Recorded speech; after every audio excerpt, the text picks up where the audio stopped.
Sure. Well, welcome into SAC Head Football Coach's Digital Media Day. Today, we're going to talk some Newberry football with head coach Todd Knight. Coach, thanks for taking some time today. I appreciate you having me on, man. Well, let's start with you. All right, you got 93 wins since you came to Newberry in 2009. That's fifth in the league. You've won 3 championships. What's made you so successful at Newberry? And is like 100 on the back of your mind, 7 wins away, or not really?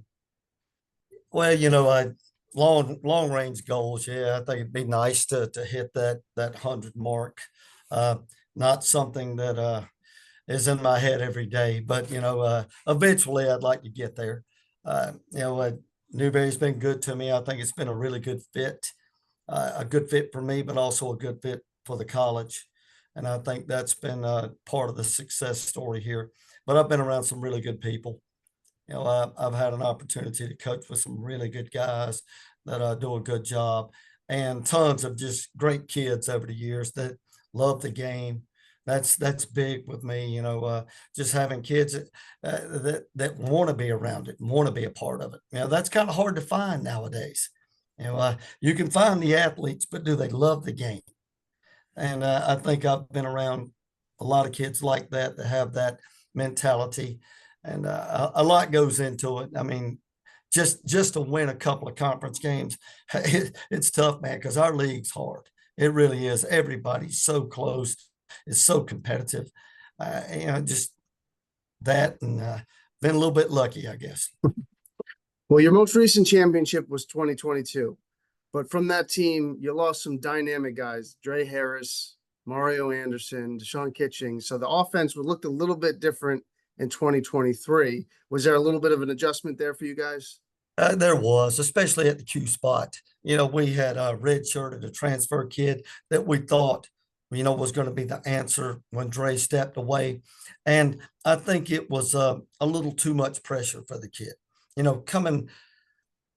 Following Dre Harris is a tough act to follow. I mean, he was 2-time MVP. I don't know how many years he was all conference.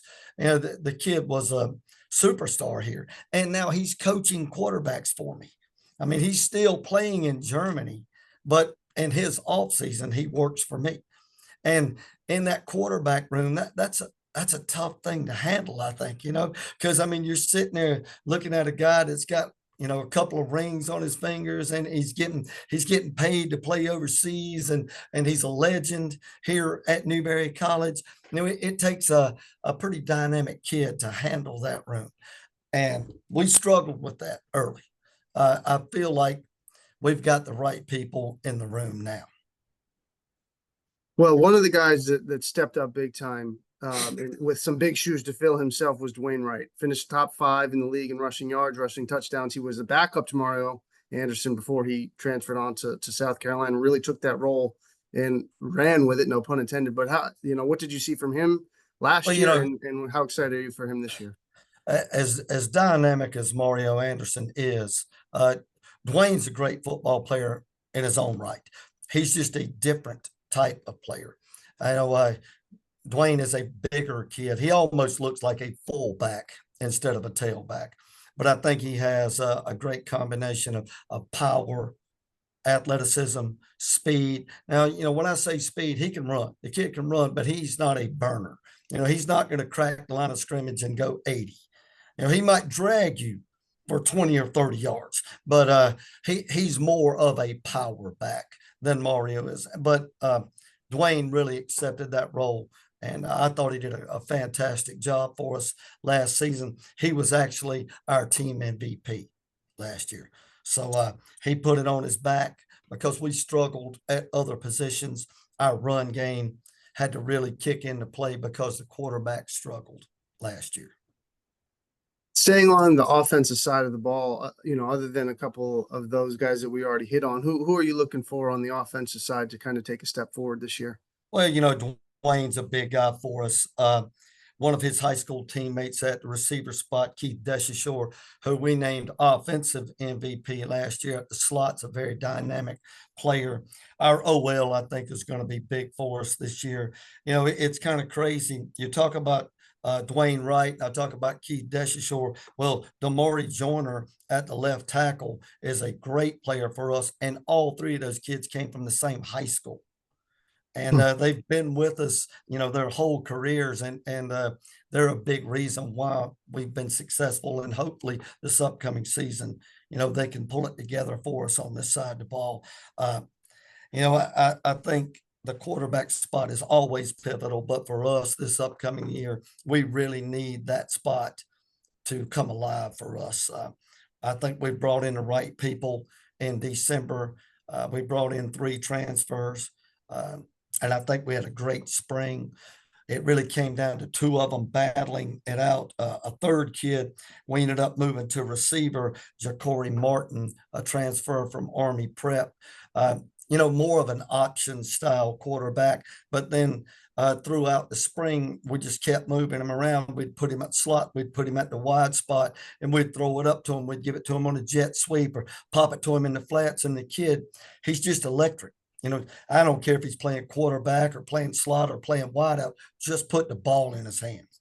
And, it came down to really a 2-man race for us at the Q spot. Both kids transfers.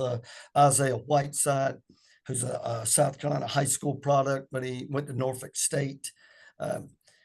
Things didn't work out well for him. He came back here and he found a home. I thought he had a great spring for us. He's a very dynamic player, very Dre Harris like, where the kid can pull it down and make a play with his feet, if it's not there, but he's got a really good arm. He's still just learning the offense. And Reed Sharpie, another transfer quarterback, again, a South Carolina high school product that we got to come back home. I think Reed's one of these guys that he may not look great every day at practice, but when we say, okay, officials are here, we're going to take off the don't touch me jersey and let's go wide open at the Q spot. The kid's a gamer. He finds a way to win. And I hope between these 2 dynamic players that we've got the right people in the Q room now. Well, there you go. And a good offense is helped by a good defense. Let's shift to the defensive side of the ball. You're led by, to me, the Taylors. Luke is the leading tackler in 2022, second leading tackler, missed a little bit of time last year. And you had a freshman, Colby, that came on pretty strong last year with 7.5 tackles for loss, 5 sacks. Yeah, the Taylor brothers, they definitely get it done on the defensive side of the ball. Luke's been getting it done around here for a long time. He's been all conference. He's been defensive MVP. Luke is a dynamic player at the linebacker spot. He's one of those kids that he runs well enough that I could kick him out of the box and he could lock up with a tight end or possibly a slot, or he can play heavy in the box on the run. His brother Colby, been in the program for quite a while, couldn't stay healthy, but man, he has turned into a monster in his last 2 seasons that we'll have him here, last year and this upcoming year. Colby's a beast. He just really is. He's one of those guys, loves the weight room, loves to train, constantly working on his body. He'll come out of the weight room and he'll be in the cold tub or the hot tub or right after practice is over with and everybody's walking off the field. He's doing extra. And then he's got guys that's following him and it's catching on fire. And that's as a coach, that's what you love to see. But definitely on the defensive side of the ball, it starts with the Taylor brothers for us. We've got a couple of the really good players. I think we brought in a transfer named Rodney Wright at the defensive end spot that I think is going to really bolster us up front. Let's see, we got Trey Irby as a senior at the D tackle spot. So DL wise, I think we got a chance to be pretty good. Outside backer Antonio Roach in his 5th year will come back. That's a heck of a ball player for us. And we're going to bring on a kid at the transfer spot named Darius Huff at the free safety. Really good player. And you might even see that kid catch a ball or 2 on the offensive side of the ball for us. I think he's a pretty good ball player, and we just got to get him in here and get him lined up right. There you go. Well, it kicks off here, man, in a couple weeks. It's going to be here before you know it. And you don't start with anything much bigger than a home game against Valdosta State. You know, that one's probably been circled on the calendar for a little bit. And then not to be outdone, you got the defending NAIA national champs of Kaiser coming in. So Yeah, I you got to have a know, little talk with my AD about this scheduling situation here. I mean, I don't know of anybody in the league that opens up with Valdosta and the defending national champions. That is a very challenging schedule for us. That's two. The good thing about it is both of those are home games for us, and both of those places have had quite a bit of coaching staff turnover.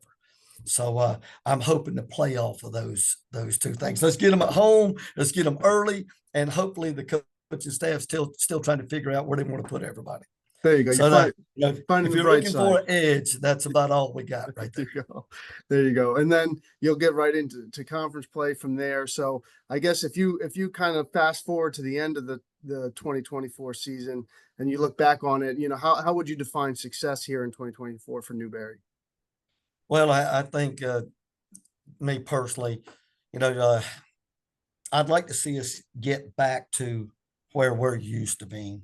I mean, I know everybody in the league wants to win it and wants to get a ring and that kind of thing. We've gotten used to it around here, and I'd like to see us get back to that. You know, before you get to that, I'd like to see us obviously with a winning record. But before you get to that, I'd like to see a quarterback materialize, you know, as the man. I feel like the Whiteside kid is there, but you know, he's never done it on Saturday for us. So there's a lot of question mark right there at the Q spot.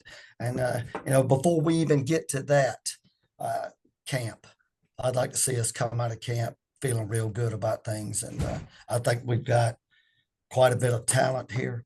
You know, it's just my job, our job as a coaching staff to let's see if we can't pull them together, make sure we got them in the right spot, and you know, not just X's and O's, but some way, somehow, in a short 20-something days of practice, let's get them to jail.